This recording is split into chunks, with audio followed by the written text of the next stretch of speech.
pessoal, se alguém tiver alguma dúvida, eu peço de forma encarecida aqui, ou me chame, sei lá, porque às vezes a gente está aqui e aí acaba passando a dúvida e aí pode gerar uma certa confusãozinha, tá? Bem, vamos lá. Nós estamos diante do artigo 1557 do nosso Código Civil, que vai falar, dentro desse rol fechado, que é o nosso rol exemplificativo, desculpa, taxativo, se é um rol fechado, é taxativo, números clausos, que é o nosso erro. Nosso erro. Nós falamos de coação também, agora a gente está falando de erro, tá? E aqui, mais especificamente, sobre o erro sobre a pessoa. Nós falamos já do inciso primeiro, falamos também do inciso segundo, e nós falaremos na nossa aula de hoje, né, sobre esse inciso terceiro, que diz respeito à ignorância anterior ao casamento, de defeito físico irremediável, que não caracteriza deficiência ou de moléstia grave e transmissível por contágio ou por herança, capaz de pôr em risco a saúde do outro cônjuge ou de sua descendência, tá? Então, deixa eu chegar lá no inciso quarto, que é esta previsão aqui, perfeito? Essa previsão, como a gente pode verificar desde um primeiro momento, alguns pontos, tá? Primeiro, nós temos o Estatuto da Pessoa com Deficiência, é um estatuto maravilhoso, nós já estudamos, eu sempre falei isso para vocês, desde a nossa aula de responsabilidade civil, eu bato muito acerca do Estatuto da Pessoa com Deficiência, que é a nossa Lei 13.146 de 2015, mas dentro dessa questão, nós temos sim que a nossa Lei 13.146, ela, vamos colocar assim, ela garantiu, ela incluiu uma exceção a respeito de pessoa com deficiência, não cabendo anulação nesse tipo de caso, tá?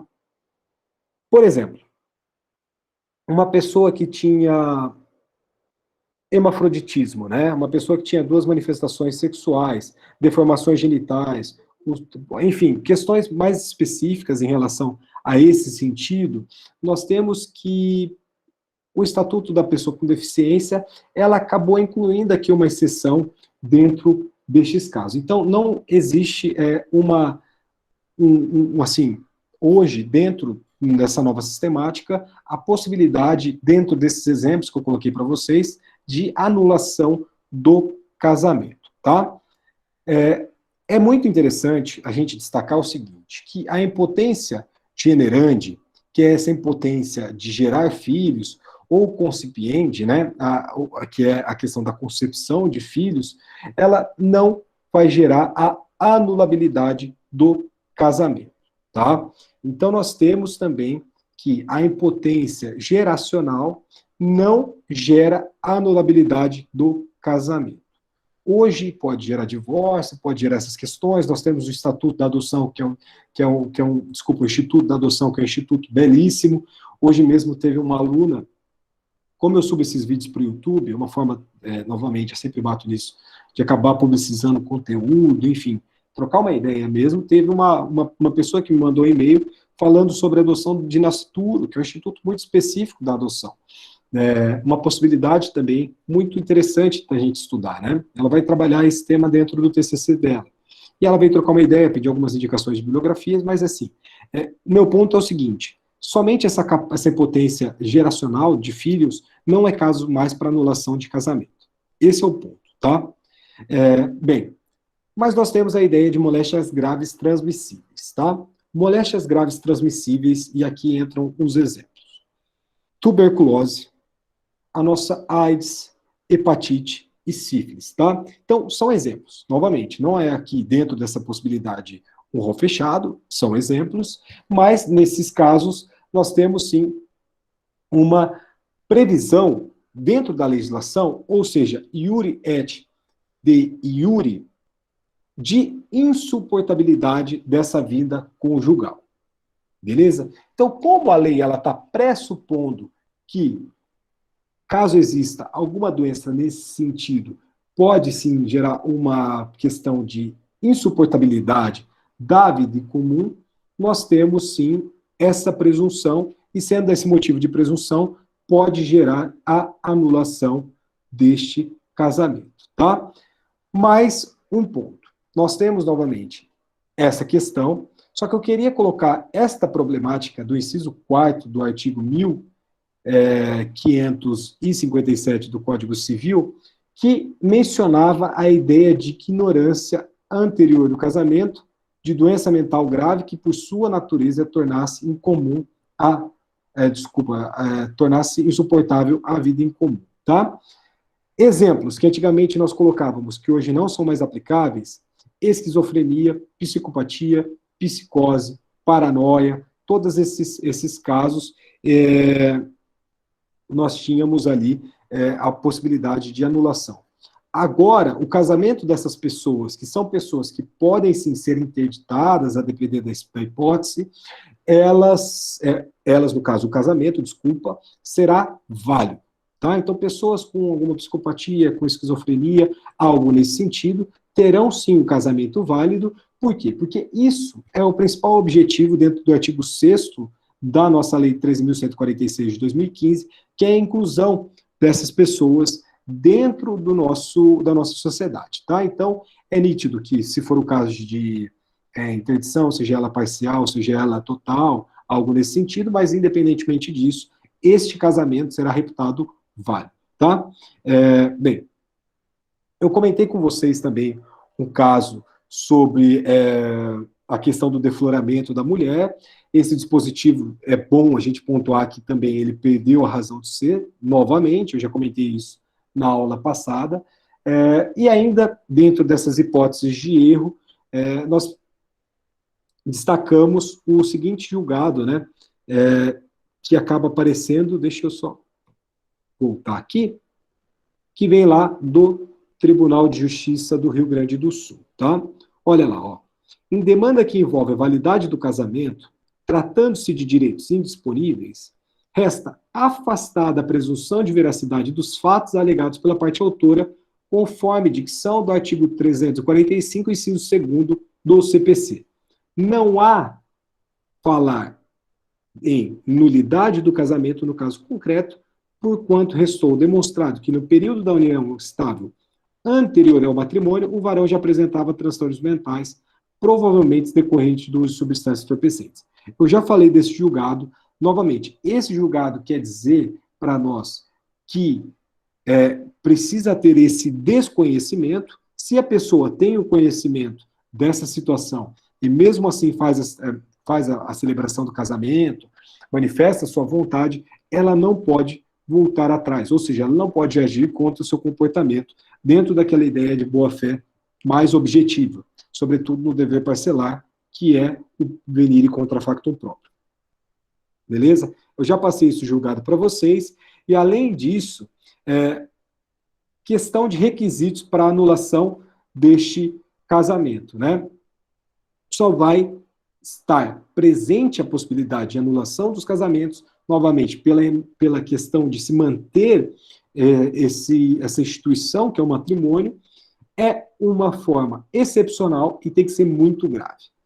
Um caso que eu coloco para vocês vem lá do Tribunal de Justiça de Goiás, que fala para nós que para os casos em erro essencial elencados dentro desse artigo que a gente está estudando, sejam aproveitados por quem os alega, faz-se necessária a presença dos seguintes requisitos.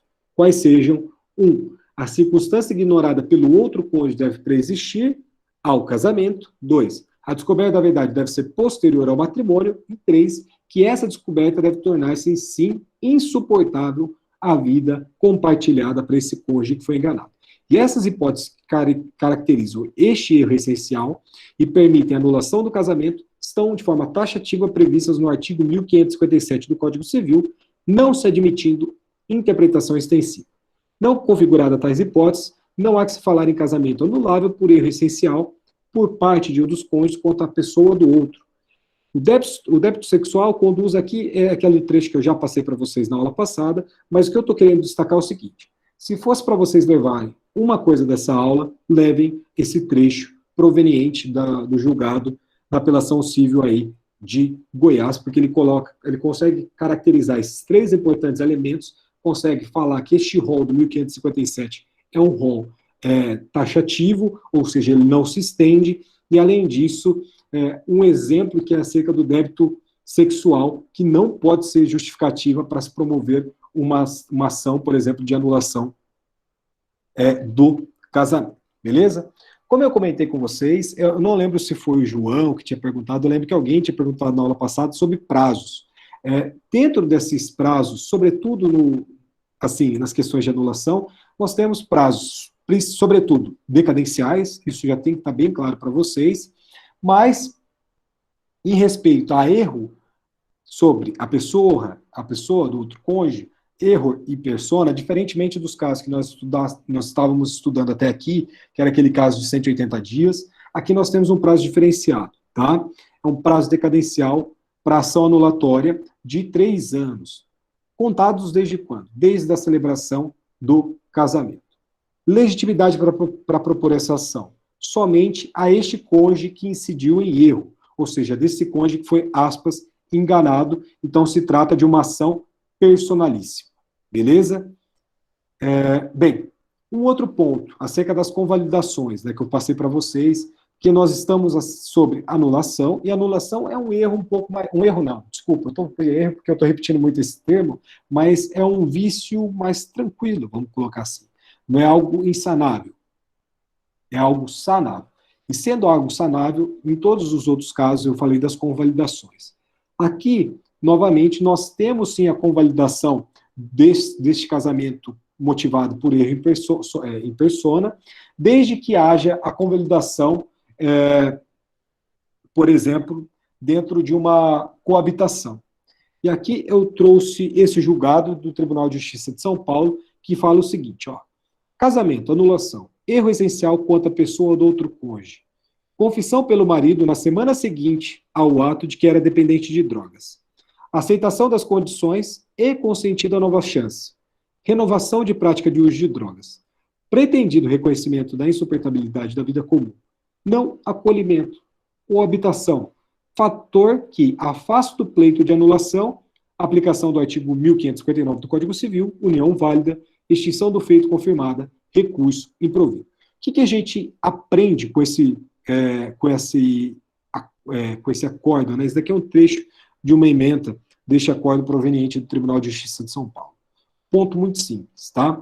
A partir do momento, pode ser ali, dentro de uma tentativa de retomada, uma segunda chance, como foi o próprio termo que foi colacionado ali dentro deste voto, desta ementa, independentemente disso, a partir do momento que existe a coabitação, automaticamente, vamos colocar assim, meio perigoso falar automaticamente, mas pode sim convalidar este ato. Então, este ato, que seria anulável por erro sobre a pessoa do outro cônjuge, pode sim ser convalidado dentro do fundamento da coabitação. Beleza? Professor? Por favor. Então, daí não foi a justificativa no que diz respeito à segunda chance que deu para a pessoa da usuária, mas sim a questão da coabitação. Exato. Porque a partir do momento que houve a segunda chance, esta relação foi prolongada no tempo. Dentro desse voto, vamos supor que tenha sido feita a ação de anulação a partir do momento em que a esposa tenha sido comunicado da questão do uso de drogas, né, que essa pessoa era um dependente químico. Se ela entrasse com ação de anulação, ela conseguiria ter a sentença de provimento, tá? Enfim, julgaria procedente este caso. Mas como ela deu a segunda chance, ela coabitou sob o mesmo teto e essa coabitação prolongou ainda mais essa relação. Então, ela começou a ter conhecimento. Então, lembre-se, nós estamos dentro de um requisito aqui sobre a pessoa do outro cônjuge, que é o requisito de toque, qual seja a impossibilidade de ter uma união, a possibilidade de se manter este casamento. Então, se existe uma segunda chance e ela continuou ali morando com essa pessoa, é nítido que surgiu um problema lá na frente, uma reincidência, enfim, uma recaída, e aí ele voltou a usar droga, mas isso não poderia ter sido fundamento para ação de anulação. Para divórcio, de boa, entendi, mas para anulação, não. Beleza, muito obrigada. Valeu. Então, para a gente finalizar aqui, nós vamos falar do incapaz de consentir e de manifestar de forma inequívoca a sua vontade, tá? Vamos lá. Bem, um ponto que eu quero destacar aqui para vocês, aqui nós temos uma questão interessante, porque o nosso Estatuto da Pessoa com Deficiência, ele altera de forma veemente o artigo 3º do nosso Código Civil, ele revoga vários incisos, só que ele permanece ali a englobar dentro do artigo 4º, o inciso 2º do Código Civil, que prevê ali os ébrios habituais, que a gente pode denominar como alcoólatras, desculpa, e os viciados em tóxicos, tá? Então, ébrios habituais, os alcoólatras e os viciados em tóxicos, beleza? Mas este comando não incide mais para as pessoas com discernimento mental reduzido e aos excepcionais sem desenvolvimento completo, que são as regras que estavam lá previstas no inciso 2º, nos incisos 2º e 3º deste mesmo artigo 4º do Código Civil, tá? Então, até 2015, nós tínhamos a previsão, além dos ébrios habituais e dos viciados em tóxicos, né, os toxímacos, as questões dos desenvolvimentos mentais reduzidos e também dos excepcionais sem desenvolvimento completo. Agora nós não temos mais essas duas regras, tá? Por quê? Porque essas pessoas, que são as pessoas dentro do inciso 2º e do inciso 3º revogados, elas podem sim se casar de forma livre. O Estatuto da Pessoa com Deficiência até incentiva esse tipo de condição, dentro também, incluindo também, vamos colocar assim, o parágrafo 2º do artigo 1550 do nosso Código Civil, beleza? Então, essa ideia, trazida pelo Estatuto da Pessoa com Deficiência, ela começou, essa regra, melhor dizendo, não é nem ideia, porque aí é uma positivação no parágrafo 2º do 1550. Ela prevê ali a possibilidade dessas pessoas com deficiência mental ou intelectual, em idade núbio, contrair matrimônio, tá? Desde que ela expresse sua vontade de forma direta ou por meio de um responsável ou curador, beleza?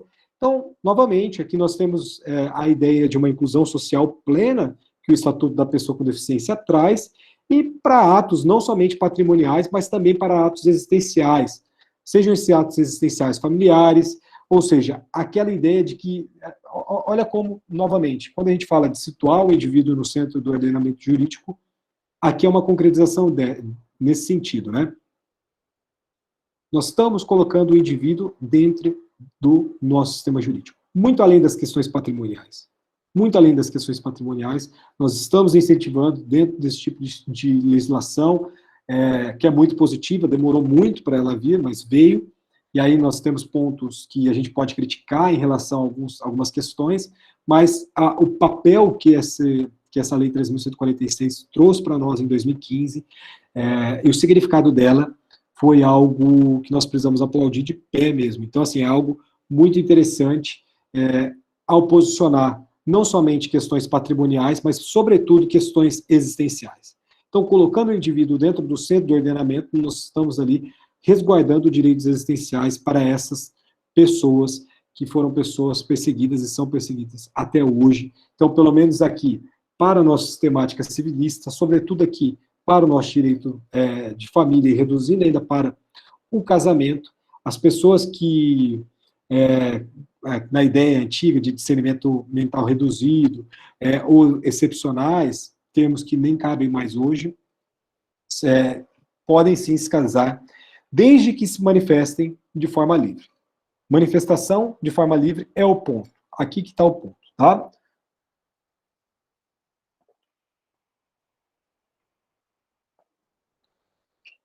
Então vamos lá. Mas como que funciona isso na prática, né? Vamos colocar, porque tudo aqui está muito bonito, está muito no diálogo, mas e aí? Como que funciona isso na prática? 2 julgados que aplicam, né? Desculpa, um julgado só, que vai aplicar o Estatuto da Pessoa com Deficiência aqui para nós, tá? Então vamos lá. Aliás, são dois. São dois. Vamos lá. Ó, Tribunal de Justiça do Distrito Federal e Tribunal de Justiça do Distrito Federal. Ano 2018 e o segundo ano de 2016. Aspas. Na forma do artigo 1550, inciso 4º do Código Civil, É anulável o casamento do incapaz de consentir ou manifestar de modo inequívoco o consentimento. Na situação em exame, o nubente sofreu variados AVCs nos anos anteriores ao casamento, o que comprometeu a sua lucidez e a sua capacidade de tomar decisões em sua vida civil. Fragilidade de saúde esta, que era de conhecimento da ré, a qual atuava como cuidadora contratada. A República Federativa do Brasil é signatária da Convenção de Nova York sobre os direitos das pessoas com deficiência, que é o decreto número 6.949 de 2009, legislação esta com status de emenda constitucional por observar os requisitos do parágrafo 3º do artigo 5º da Constituição. É dever do Estado brasileiro adotar medidas para proteger as pessoas com deficiência, tanto dentro como fora do lar, contra todas as formas de exploração, violência e abuso. Inteligência do artigo 16 deste documento internacional. E além disso, né, nós temos dentro desse julgado a questão da anulação deste casamento por não observar estas questões elencadas ali, tá? Além disso, nós temos um caso muito interessante que vai afastar, dentro dessa hipótese, então no primeiro foi anulado. Nessa hipótese, aqui houve o afastamento da anulação do casamento pelo fato de o nubente somente ter problemas físicos. Vamos lá. Em caso, a incapacidade do apelado se restringe a limitações físicas, decorrentes da sua idade avançada, não havendo qualquer deficiência mental ou intelectual que afete a capacidade de manifestar a sua vontade. A sentença que decretou a interdição do genitor da apelante foi posterior ao casamento realizado e somente relativa a negócios de administração de bens e negócios de cunho patrimonial, não abrangendo, portanto, o instituto do casamento. Olha isso, que da hora. Assim, não há que se falar em necessidade de anuência de seu curador para a realização e concretização do ato. Consoante laudo pericial realizado, diante da capacidade intelectual e psíquica reconhecida antes da sentença que decretou a interdição do interditor da autora, o apelado podia, à época, dispor de seu patrimônio de maneira que entendesse melhor, tendo seus descendentes apenas uma expectativa de direito de herança com relação a tais bens. Expectativa de direito de herança. Isso aqui é um ponto interessante. Quando eu comentei com vocês nas aulas passadas que não existe herdeiro enquanto não faleceu o autor da herança, é exatamente isso. É uma expectativa de herança. Somente isso. Então não pode existir a reclamação de eventuais direitos dentro dessas hipóteses, tá? Prazo decadencial. Aqui nós temos um prazo também diferenciado.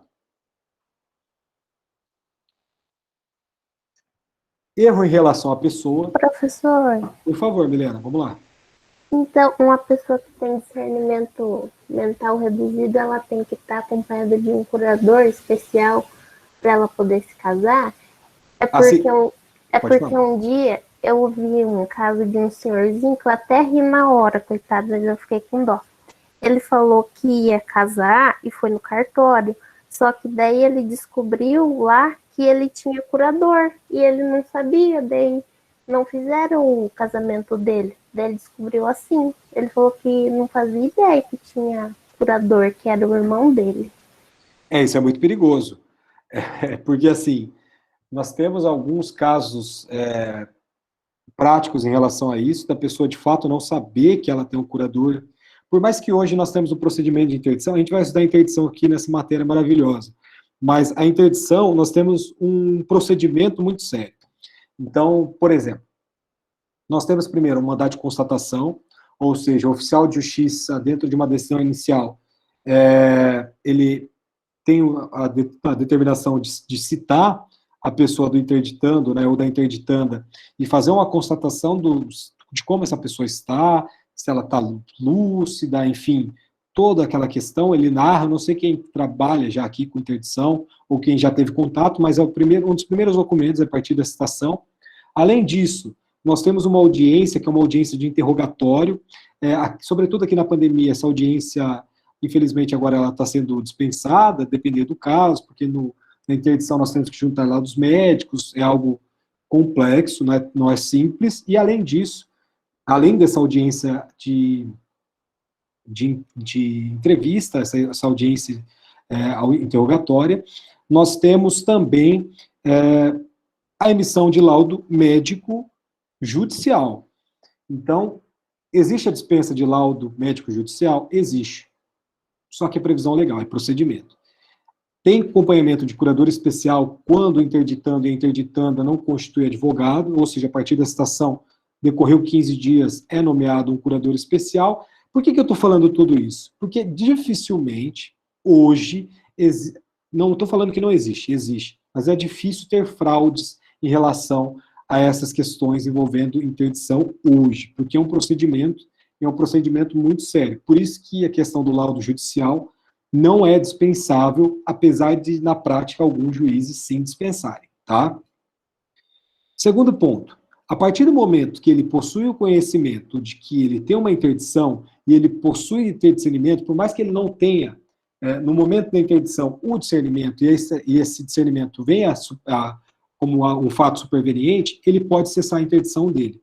Como ele vai fazer isso? Ele constitui um advogado, ou vai no fórum e pede para nomear um advogado dativo para ele, e ele vai promover uma ação para dar uma baixa, para derrubar essa interdição. Derrubada essa interdição, ele pode descasar de forma livre. Vamos colocar uma hipótese, e aqui sim dessas pessoas com deficiência, que são abrangidas pelo Estatuto da Pessoa com Deficiência, pode descasar? Pode descasar. Se ela possui discernimento parcial ou livre, não vai precisar da figura do curador. Se ela não tiver, aí sim é interessante a figura do curador, porque nós estaremos diante da decisão motivada, da decisão apoiada. Ou seja, ela manifesta uma vontade, tá? Dentro da maioria dos casos, e essa decisão dela será apoiada pela figura do curador, beleza? E aqui nós temos efeitos patrimoniais, todas as questões, só que entenda, no meu ponto de vista, desde que preservada toda essa questão das pessoas com deficiência, só que hoje nós temos que posicionar os direitos existenciais acima dos direitos patrimoniais. Então, se de fato for a intenção da pessoa, e não pode um curador barrar esses casamentos somente por questões patrimoniais. Mas é um caso interessante. Se eu fosse ele, né, ele teria que promover essa ação para afastar essa curatela. Eu acho que dá para fazer isso até mesmo dentro de um pedido do próprio processo, para dar baixa, e aí ele conseguiria se casar livremente. Se ele tivesse acima de 70 anos, a única observação que teria que ser feita é em relação ao regime de bens. Quanto à questão da formação do casamento, nenhum problema. Mas regime de bens, aí sim nós teríamos a imposição do regime da separação obrigatória. De resto, poderia se casar de boa, sem grandes dificuldades. Beleza, Milena? Beleza, obrigada. Valeu. Então,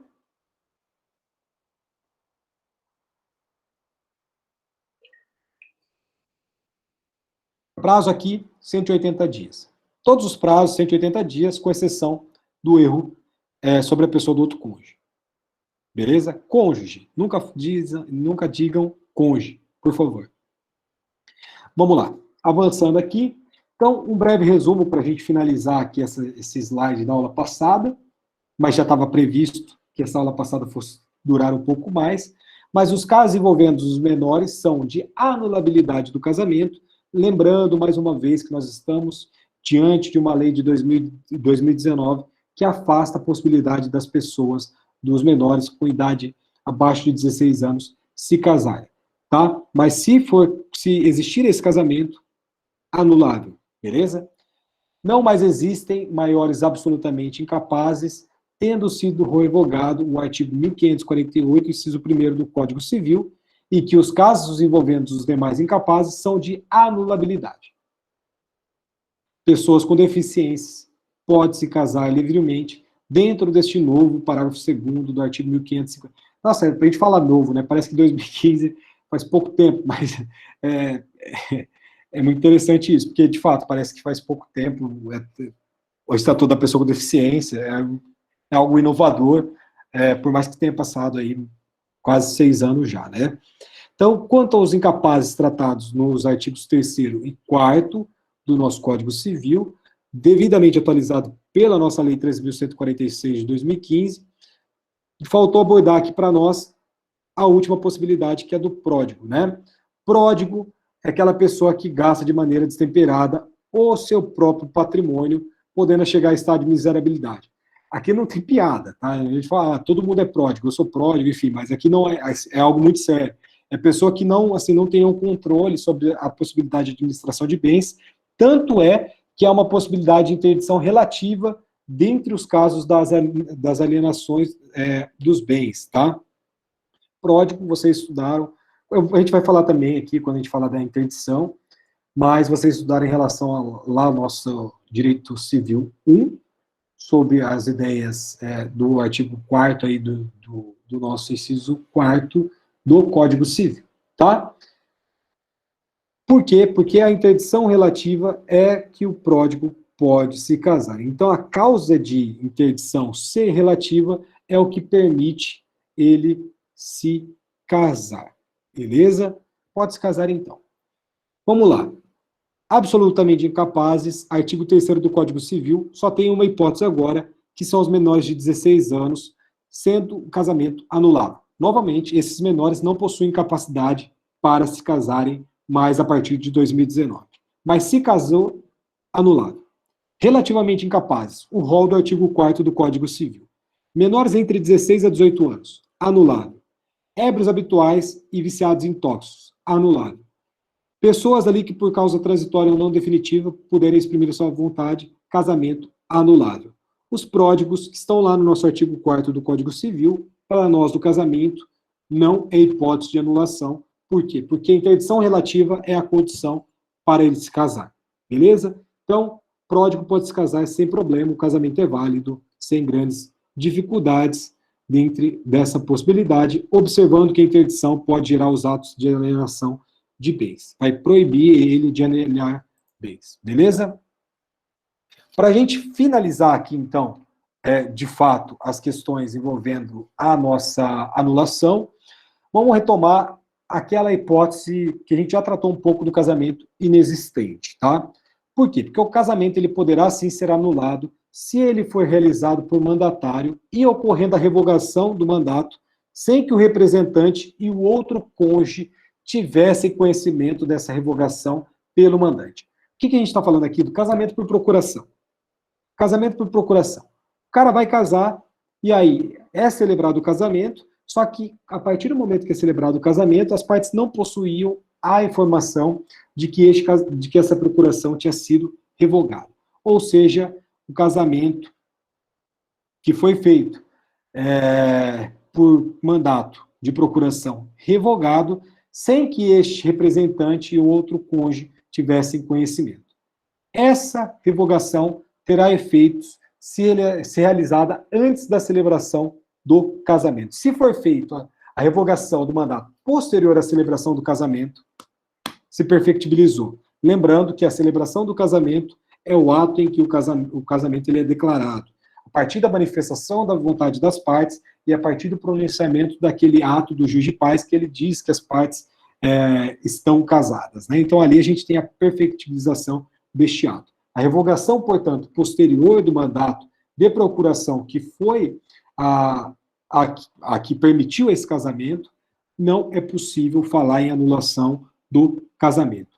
É possível falar de casamento anulável a partir do momento em que a revogação se deu antes da celebração. Beleza?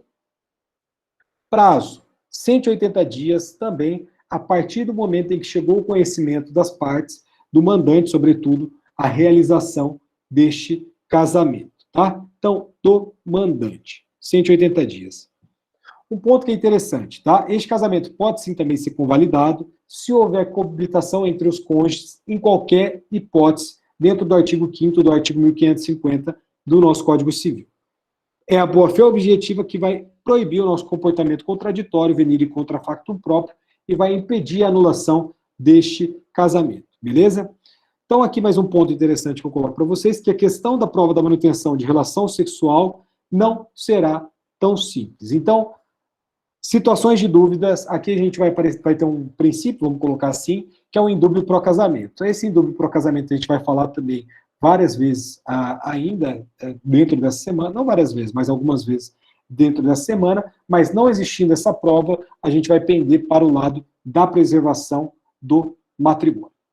Casamento celebrado perante autoridade relativamente incompetente, novamente aqui, sobretudo nas lições da Maria Helena Diniz, nós estaremos diante da incompetência relativa em relação ao local.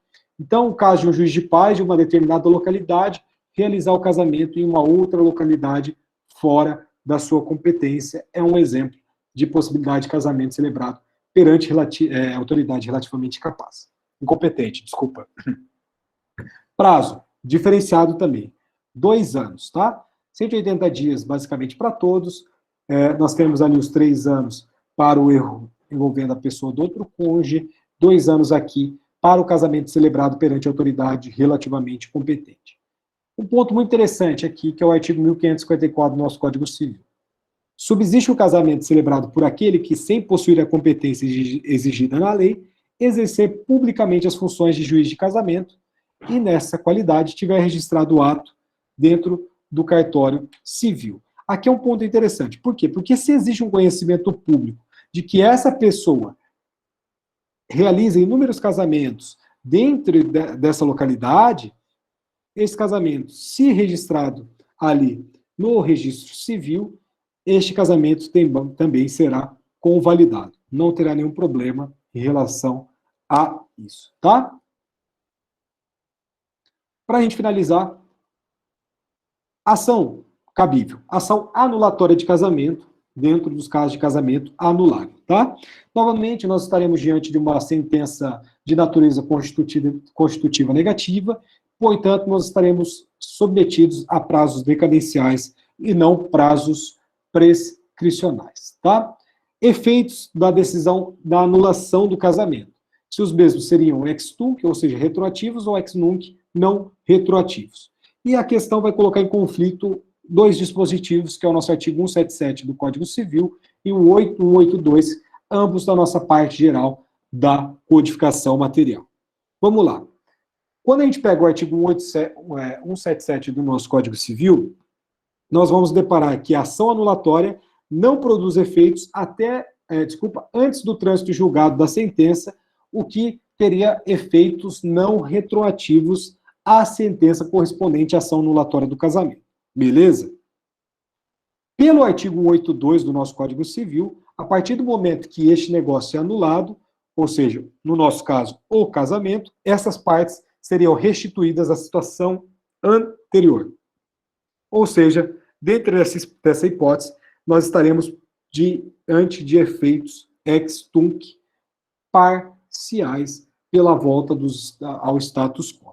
Então, se nós pegarmos o 172, efeito ex tunc, não retroativo. Se pegarmos o 82, efeitos ex tunc. O que acontece? Vamos lá. O professor Zeno Veloso, ele traz uma lição muito interessante que vai colocar aqui uma luz para essa aparente dicotomia, tá? Antinomia, melhor dizendo. O que o artigo 177, primeira parte, enuncia é que o negócio anulável ingressa no mundo jurídico, produzindo os respectivos efeitos, e depende de uma ação judicial da sentença para ser decretada a sua anulação. Os efeitos do negócio anulável são precários, provisórios. Advida a sentença anulatória, os efeitos que vinham produzidos do negócio inquinado são desfeitos. Nada resta, nada sobra, nada fica, pois a desconstituição é retroativa. Vai à base, ao começo, ao nascimento do negócio jurídico defeituoso e carente, o que enfática e inequivocamente afirma o artigo 182, como já dizia o Código Velho, no artigo 158. Quanto a isso, não há mudança alguma, em nosso entendimento. O artigo 177, primeira parte, deve ser visto e recebido diante do sistema interpretado conjuntamente com o artigo 182, que transcrevemos acima.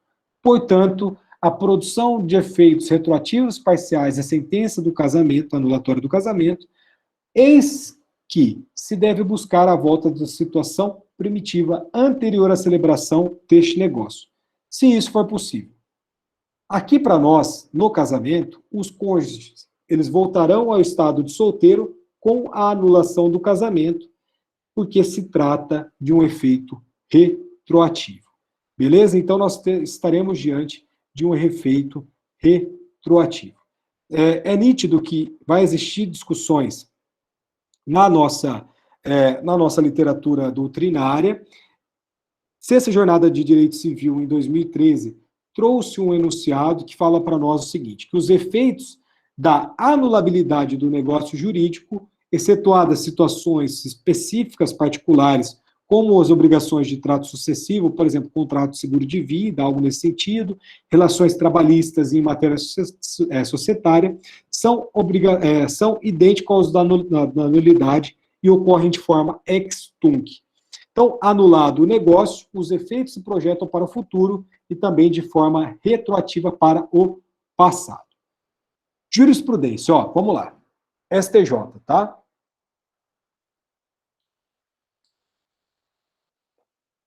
Efeitos da ação anulatória.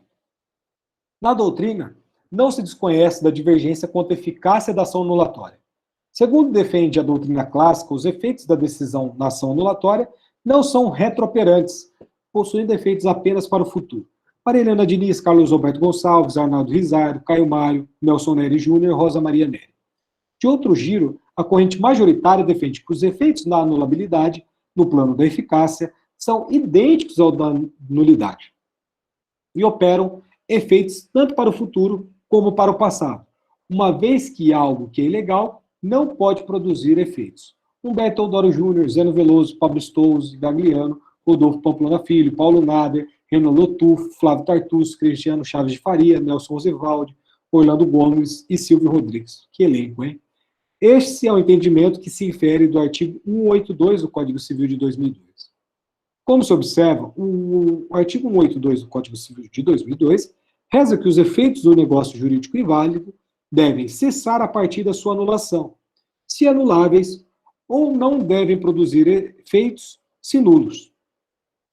Ressalta-se que é comando imperativo da parte final do artigo 182 do Código Civil a restituição das partes ao estado anterior, ou, se possível, a restituição que haja indenização coequivalente como consequência dos efeitos retrooperantes da nulidade ou anulabilidade de qualquer negócio jurídico. Isso porque a restituição das partes ao estado anterior é inerente à eficácia restitutória contida na decisão judicial sob pena de flagrante injustiça, mesmo se tratando de anulabilidade de negócio jurídico. Então, o que nós estamos aqui?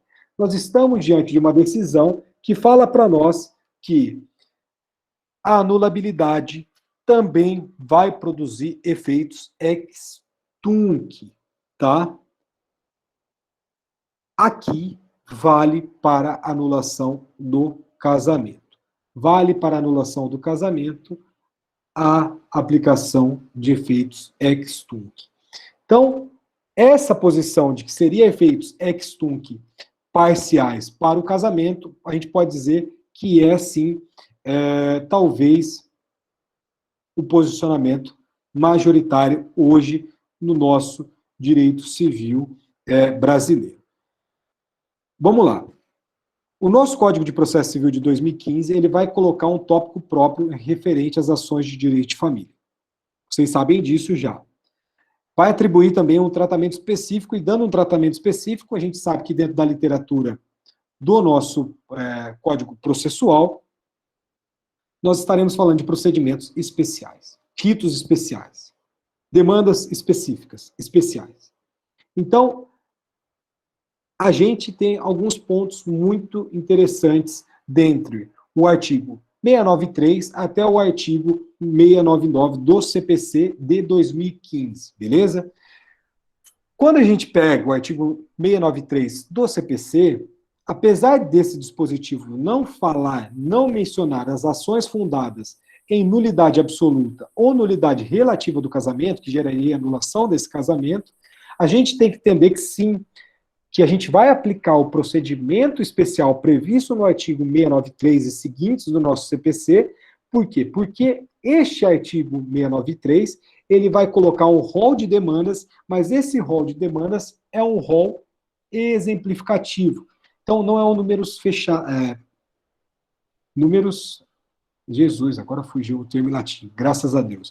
Mas não é números clausos, agora eu lembrei. Mas sim um números abertos, ou seja, é um rol exemplificativo, é um rol que não se exaure, é um rol que traz ideias que não se fecham. Então, ação de anulação, ação de nulidade, devem se submeter ao rito especial do nosso Código de Processo Civil, e vale dizer que não é Arthur que está falando, é um enunciado doutrinário aprovado pelo Congresso Brasileiro de Direito das Famílias de 2015, que é o enunciado 19 do IBDFAM, que é o nosso Instituto Brasileiro de Direito de Família. Tá?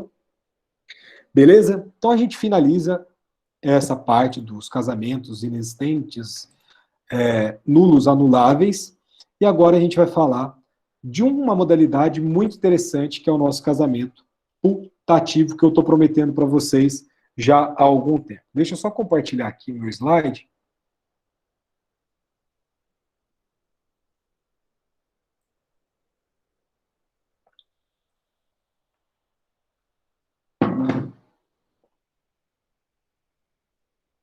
Vamos lá. Então,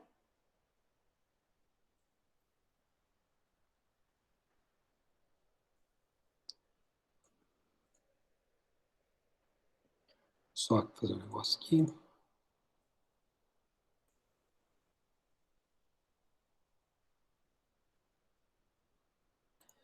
Bem, então, casamento putativo. Bem, vamos lá. Eu já tinha antecipado para vocês que a boa-fé faz milagre, né? A boa-fé é maravilhosa. Então, tanto o casamento anulável, quanto o nosso casamento nulo, eles podem gerar efeitos em relação a uma pessoa que está envolvida dentro desse casamento e celebrou esse casamento de boa-fé. Somente essas pessoas? Não. Esses efeitos também são estendidos aos filhos também, tá? E a questão dos terceiros, a gente já tem uma previsão legal prevista, que eu já dei aquele exemplo de uma pessoa que adquiriu aquela propriedade de um casamento nulo. Então, a pessoa, um terceiro de boa-fé que adquire uma propriedade dentro de um casamento nulo, que faria ali a estabelecimento do status quo do casamento, ou seja, anterior à celebração do casamento, nós temos que esta venda ela é perfeita, ela é válida, não pode ser questionada. Só que aqui a gente está falando de casamentos nulos e casamentos anuláveis, celebrados por uma pessoa que está de boa fé, e esse casamento produzirá efeitos perante esta pessoa e também aos filhos, tá? Por que a gente fala de casamento putativo? Esse casamento vem de uma expressão latina que é putare, que quer dizer crer, imaginar e pensar. Então, para nós, o casamento putativo nada mais é do que um casamento que existe dentro da imaginação da pessoa que celebrou, desculpa, não da pessoa que celebrou, mas a pessoa que contraiu esse casamento, deste cônjuge deste casamento, que está de boa fé. Então, é a pessoa que entra no casamento imaginando que esse casamento é redondinho, perfeito, maravilhoso. Beleza? Casamento putativo. É uma imaginação, é uma crença. Beleza? Existe a previsão legal. A previsão legal está lá no nosso artigo 1561 do Código Civil. E aqui a gente vai visitar esse artigo 1561. Vamos lá.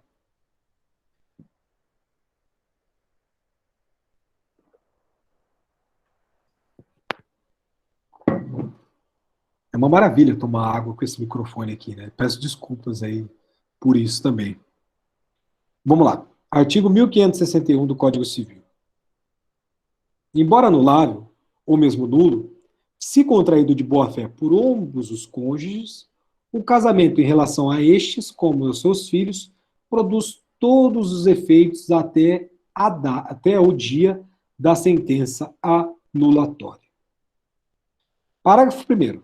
Se um dos cônjuges estava de boa-fé ao celebrar o casamento, os seus efeitos civis só a ele e aos filhos aproveitarão.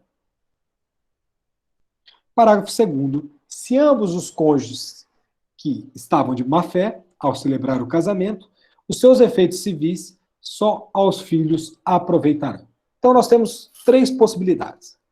Primeira possibilidade, quando ambos os cônjuges estão de boa-fé.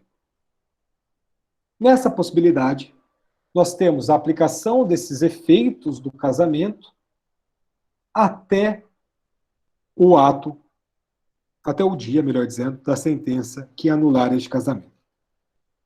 Se um dos cônjuges estava de boa-fé, os efeitos aproveitarão somente a ele, até quando? Até a data, novamente, dessa sentença anulatória e aos seus filhos. A pessoa que estava de boa-fé não pode ser prejudicada. Então, se somente uma estiver de boa-fé, ela terá esses efeitos mencionados dentro do caput do 1561. E a outra hipótese é os dois de má-fé. Nesta hipótese, nós não teremos efeitos civis para os cônjuges, mas somente para os filhos. A gente vai entender o porquê disso, tá? Bem, antes da gente entender o porquê disso, eu não gosto de discutir projeto de lei, mas esse projeto de lei tem pontos que já foram aproveitados, sobretudo na MP da Liberdade Econômica convertida pela lei, né? Convertida em lei, melhor dizendo. Então, esse projeto de lei, que é o projeto conhecido como Ricardo Fiuza, que foi um deputado, que promove uma série de alterações no nosso Código Civil. Não é essa alteração referente ao casamento putativo, é uma série de alterações, novamente, foram coisas já aproveitadas em outros projetos de lei, e aqui nós temos, dentro desse projeto, uma ideia que tenta atualizar um ponto interessante no nosso dispositivo.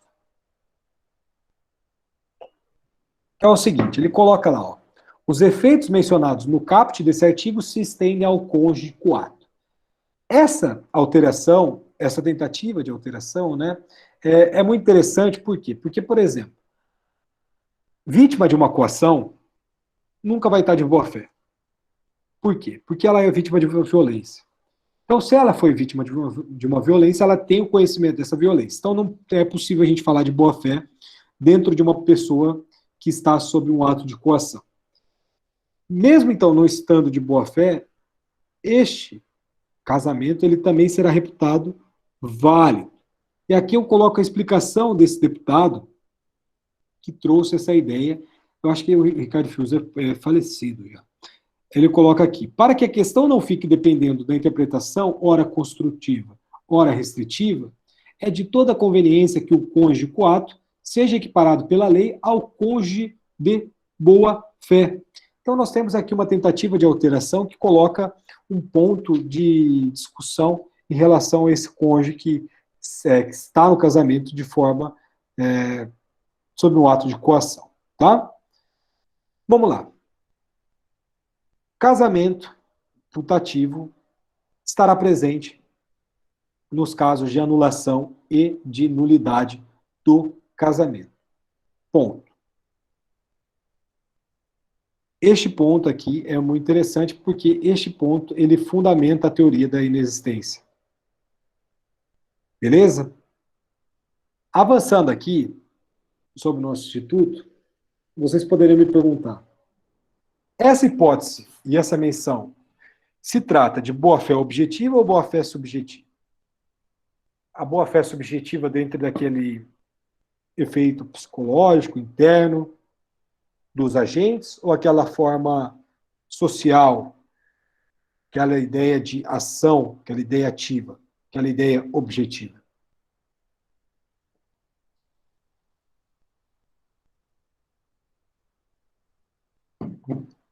E aqui eu coloco para vocês a lição do ministro Luiz Edson Fachin e do nosso professor Carlos Eduardo Pinovitsky Ruzuki. Eles falam o seguinte: a hipótese que nós estamos diante do casamento putativo é a hipótese de boa-fé subjetiva. E o que eles dizem? Refere-se ao artigo 1561 ao denominado casamento putativo. Trata-se de tutela jurídica aquele que manifesta o consentimento em estado de ignorância quanto a vício capaz de dirimi-lo, que se designa por meio da figura jurídica da boa-fé. A noção de boa-fé pode apresentar-se como princípio e é designada por boa-fé objetiva. Aqui o meu alemão não vou arriscar, mas eu não vou arriscar. Não vou arriscar. Vou arriscar. Treu an Glauben. ou como estado, tratando-se de boa-fé subjetiva. Trata-se aqui, como é evidente, da denominada boa-fé subjetiva, que se manifesta como estado de ignorância e não propriamente da boa-fé objetiva, que se coloca como princípio, ponto. Sem embargo, não pode deixar de reconhecer que a boa-fé também se aplica às relações de família e que pode ser identificada até mesmo em certas hipóteses de casamento putativo, embora de modo puramente acidental, sem repercussão no que tange aos seus efeitos. Então, quando a gente fundamenta que o casamento putativo vem de uma expressão latina, que é o putare, e que o putare é imaginar, e que a imaginação de que esse casamento é um casamento tranquilo, perfeito, bonitinho, etc., nós estamos falando de uma possibilidade de um casamento que seria nulo ou anulável, mas que uma das partes, ou ambas as partes, estavam incorrendo em uma ignorância, ou seja, de um não conhecimento, de um estado de ignorância. E se falando de estado de ignorância, nós estamos diante da boa-fé subjetiva, e não da nossa boa-fé objetiva. Por isso que é importante a gente passar esta lição. Vamos lá, entender isso daqui como que funciona na prática. Ó, julgado proveniente lá do Distrito Federal, ano de 2011. Civil, família, ementa do voto, né? Ementa do acordo. Civil, família, nulidade de casamento. Apelação. Matrimônio realizado com impedimento. Casamento anterior. Declaração da nulidade do segundo. Boa-fé do cônjuge presumida e comprovada. Ah, lembrando, boa-fé subjetiva, necessidade de comprovação, tá? Não, a gente vai... A questão da presunção fica um pouquinho mais com a boa-fé objetiva. Artigo 1561 do Código Civil de 2002. Produção de todos os efeitos. Casamento putativo. 1. A boa-fé necessária para o reconhecimento do casamento putativo deve ser verificada no momento da celebração do matrimônio e, como decorre naturalmente de erro, a inexistência de conduta ética é presumida. Deve-se considerar o desenvolvimento dos fatos conforme a época em que se passaram. Na década de 70, os meios de comunicação não eram rápidos, eficientes e acessíveis como hoje, e as distâncias eram maiores. Residindo a cônjuge de boa-fé no ambiente rural de outra comarca, e sendo pessoa de pouca instrução, analfabeta, não é desrazoado supor que ela realmente não possuía conhecimento acerca do impedimento matrimonial de seu falecido marido, com quem conviveu por mais de 30 anos. Recurso conhecido e provido para garantir ao casamento putativo descrito a produção de todos os efeitos do casamento válido. Então, nós temos aqui essa lição proveniente de um caso de anulação do casamento e que gerou... Pode falar, Isabela. Só avisar que a Sayuri tinha feito uma pergunta no chat. Deixa eu abrir aqui. Bigamia seria um caso de casamento putativo? Se de boa-fé, sim. Tá? Se de boa-fé, sim. Importante que nós estaremos diante da boa-fé. Lembrando que a bigamia é um caso de impedimento de casamento. Impedimento é nulidade do casamento. Tá? É causa de nulidade do casamento, as causas impeditivas. Beleza? É possível ser um casamento realizado com uma bigamia e ele ser declarado putativo? Sim. Tá? É possível sim, tá, Sayuri?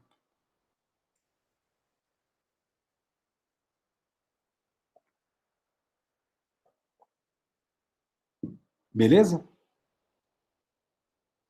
Obrigado por avisar, Isabela, porque de fato aqui no notebook fica tudo reduzidinho, e eu abro aqui no PowerPoint, fica tudo só no PowerPoint, eu não vejo nem o vídeo, não vejo nada. Efeitos. Bem, efeitos somente até o trânsito julgado da sentença anulatória, ou seja, efeitos não retroativos. Maria Berenice Dias fala para nós que esta é uma das hipóteses em que, por expressa previsão legal, um ato jurídico produz efeitos por tempo diferenciado. Havendo boa-fé somente de um dos nubentes com relação a ele, o casamento terá duração e eficácia por um período de tempo, da data da celebração até o trânsito em julgado. Com relação ao cônjuge de boa-fé, a sentença dispõe de efeito retroativo à data do casamento. Assim, durante um tempo, uma pessoa foi casada e outra não. Olha que da hora isso. Por quê? Porque se a pessoa está de boa-fé, os efeitos estarão lá até o trânsito julgado da sentença. Se essa pessoa não estiver de boa-fé, ou seja, a outra pessoa, este casamento já estará vamos colocar assim, invalidado, nulo ou anulável. Então, ao mesmo tempo, duas pessoas que estão dentro da mesma relação, do mesmo casamento, uma pessoa será casada e a outra não, beleza? Então, aqui nós temos regras específicas envolvendo a boa-fé destes nubentes, beleza? Dependendo para onde caminhar, vai ter um efeito. Se for para um lado, vai ter outro, beleza? Bem, efeitos do casamento de boa-fé atingirão a pessoa que estava de boa-fé, se ambos estavam, maravilha. Os efeitos serão aplicados aos dois e aos filhos, né? Como, por exemplo, a possibilidade, vamos imaginar, dentro de uma situação de um cônjuge que estava de boa-fé e o outro não, de que esse cônjuge enganado possa pleitear ali alimentos. Então, existe a possibilidade desse cônjuge pleitear alimentos, porque nós estaremos colocando efeitos até o trânsito julgado. Só que a dúvida que fica é se esses alimentos serão devidos somente até o trânsito julgado dessa sentença anulatória, sobretudo envolvendo o caso dos filhos, né? Então, dentro desse caso, nós temos uma lição interessante que vai falar para nós, sobretudo de uma hipótese referente à sentença. Daqui existe uma discussão doutrinária também interessante sobre esse tema, mas após a sentença anulatória, tem as questões, por exemplo, o direito de usar o nome, tá? Ou seja, 3 efeitos do casamento acaba persistindo. A gente vai estudar os efeitos na próxima aula, mas o direito de usar o nome, a emancipação, nos casos que nós tínhamos anteriormente, que era uma emancipação em decorrência do casamento, essa emancipação, como nós não temos mais a previsão dos menores de 16 anos, acabou, e a pensão alimentícia. A gente tem que entender que, no meu ponto de vista, esse é um entendimento doutrinário que é o que melhor se adequa ao nosso caso, tá? Por quê? Porque esses efeitos do casamento envolvem não somente direitos patrimoniais, muito além disso, envolvem direitos existenciais pertencentes a este cônjuge que estava dentro desse relacionamento de boa-fé, e esses efeitos devem sim persistir como regra em virtude do princípio que visa a proteção da dignidade da pessoa humana, tá? Beleza. Vamos lá, só para a gente finalizar, má-fé de ambos os cônjuges. Quero trazer aqui para vocês este exemplo aqui, referente à má-fé de ambos os cônjuges, para a gente verificar como que isso é aplicado na prática. Ó, primeiras declarações: rejeição, existência de bens do acervo que não foram declarados, juízo que entendeu não se comunicarem com o falecido, tendo em vista o recebimento por herança por parte da cônjuge. Casamento sob regime de comunhão total de bens. Casamento declarado nulo, mas não reconhecida a boa-fé de qualquer dos cônjuges, ou, pelo contrário, só má-fé. Efeitos da putatividade do casamento que só beneficiam os filhos nos termos do artigo 1561, parágrafo 2º do Código Civil, com correspondência no artigo 221 do Código Civil de 1916. Meação, portanto, dos bens havidos por herança, que devem constar das primeiras declarações, expedição de ofícios ao Bacen e à Receita Federal ante a inexistência de declaração das contas bancárias e investimentos do falecido. Então, dentre essa hipótese de casamento celebrado por má-fé, os filhos terão os efeitos preservados, tá? Mas somente os filhos, os cônjuges não. Então, se ambos casarem com má-fé, não terão efeitos até o trânsito julgado. Pelo contrário, os efeitos aí sim são retroativos, e aí os únicos efeitos são aplicados aos filhos, independentemente de todas as outras questões, beleza? Bem, provas do casamento e efeitos do casamento. Gente, para ficar uma coisa mais harmônica, pode falar. Quer que eu faça a pergunta depois? Pode fazer agora, por favor. Ah, tá. A questão lá que a Sayuri tinha perguntado da bigamia me incitou uma dúvida. Se a pessoa, se há o casamento putativo, no seu primeiro slide, falou que se a boa-fé for, por exemplo, só de um dos cônjuges, aí vai ter os efeitos patrimoniais só para ele e para os filhos, caso haja, né? Não vai ter para aquele que estava de má-fé, é isso? É isso, mas a gente tem que observar também algumas questões. A gente não está falando que ele não vai ter direito sobre, vamos colocar assim, porque o negócio é o seguinte, se o casamento for declarado nulo ou anulável, as questões patrimoniais é o ponto mais interessante, onde vai gerar maior número de discussões, né? O que o casamento putativo tenta preservar? Que esta pessoa que estava de boa fé, ela tenha o patrimônio deste casamento, que é um casamento nulo ou anulável, resguardado. Não somente para si, entendeu? Mas que seja observada a meação dela também. Meação, no caso, 50% daquilo que foi constituído dentro da convivência, dentro da comunhão do casamento. Então, a intenção do casamento putativo é, sim, resguardar efeitos patrimoniais, mas não somente efeitos patrimoniais, mas, muito além disso, os efeitos existenciais, ou seja, pode deixar o nome, a questão, todas aquelas 3 hipóteses que eu anunciei para vocês dentro do nosso slide, beleza? Então, o nome, a questão dos alimentos e a questão também do nosso alimentos... desculpa, agora falhou a memória, mas é alimentos, nome e... Falei agora há pouco para vocês. Deixa eu abrir aqui o slide de novo. Emancipação. Eu esqueci porque não aplica mais.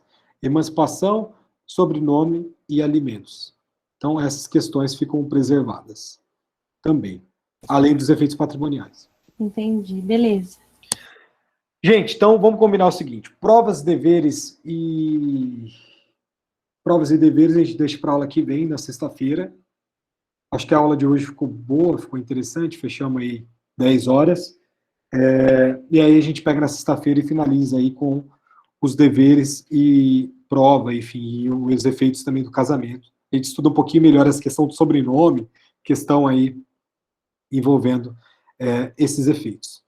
Alteração do Estado Civil, etc. Beleza? Obrigado. Coloque o nome novamente no chat, por favor. E se alguém tiver mais alguma dúvida, pode me mandar aí, ou no WhatsApp, que a gente vai respondendo aí conforme for possível. Beleza? No mais, muito obrigado e até sexta-feira.